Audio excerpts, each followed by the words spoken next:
So when this happened, I was shocked, honestly. Of course, he is responsible. It's not right.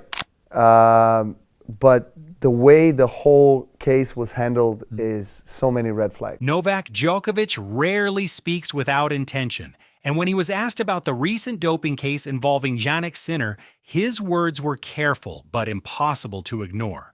Djokovic made one thing clear from the start: he does not believe Sinner intentionally cheated. According to Novak, Sinner remains responsible for what happened, as every professional athlete is responsible for what enters their body. But intent, in Djokovic's view, matters. And on that point, he showed empathy. He said he does not see Sinner as someone who tried to gain an unfair advantage on purpose. Where Djokovic became more critical was not about the player, but about the system. He openly questioned how the case was handled, calling it strange, and pointing out what he described as multiple red flags in the process. For Djokovic, the biggest issue wasn't the violation itself, but the response to it, the punishment. Sinner received a 3-month ban. On paper, it sounds significant. In reality, Djokovic noted those 3 months conveniently did not include a single Grand Slam tournament. No Australian Open, no Roland Garros, no Wimbledon, no US Open. Sinner returned without missing any of the sport's biggest stages. That detail is where Djokovic's concerns intensified. He didn't accuse anyone directly. He didn't use the word corruption. But he did say the situation raises questions, especially for players who have seen much harsher penalties handed down in the past for similar or even lesser cases. Djokovic pointed out that tennis has a long history of inconsistency when it comes to anti-doping enforcement.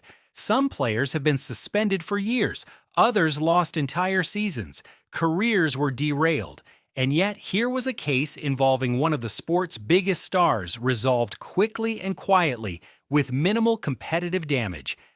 Look, I've known Jannik since he was probably 13, 14 years of age. You know, I liked him actually a lot because he was always skinny as I was and tall, and grew up skiing, grew up on the mountains, so very similar story to mine. I do think that he didn't do it on purpose.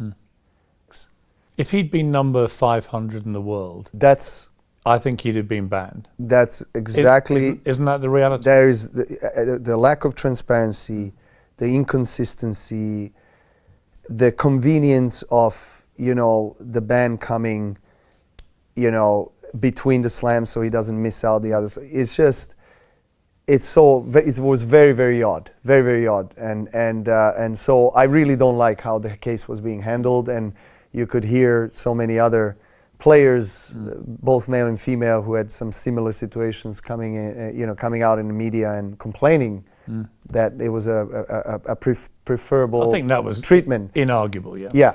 That contrast is what bothered him. Novak also spoke from experience. Over his career, he has seen how rules are applied differently, depending on circumstances, timing, and sometimes status. He stressed that transparency is essential because without it, trust in the system erodes, and trust is everything in professional sport. Djokovic emphasized that if fans and players begin to believe that certain names are protected, the credibility of tennis suffers. Even if the decision was technically within the rules, perception matters. And right now, the perception isn't good. He also acknowledged the difficult position Sinner is in. According to Djokovic, being at the center of such a case, regardless of intent, is mentally exhausting. The scrutiny, the headlines, the speculation, that burden is real, and Novak made sure to recognize it. Still, responsibility doesn't disappear. Djokovic's message was balanced but firm. Sinner is accountable, but the governing bodies must also be held accountable for how they manage these cases. The rules must apply equally, or they risk becoming meaningless. What makes Djokovic's comments powerful is who they come from. This isn't an outsider. This is a 24-time Grand Slam champion, a former world number 1. Someone who has spent 2 decades navigating tennis politics, pressure, and controversy.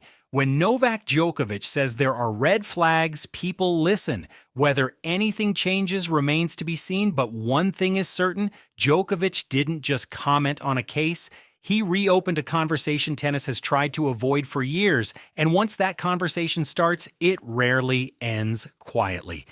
What do you think about Sinner doping case and Djokovic words? I read you in the comments. If you liked the video, leave a like and subscribe. See you in the next one.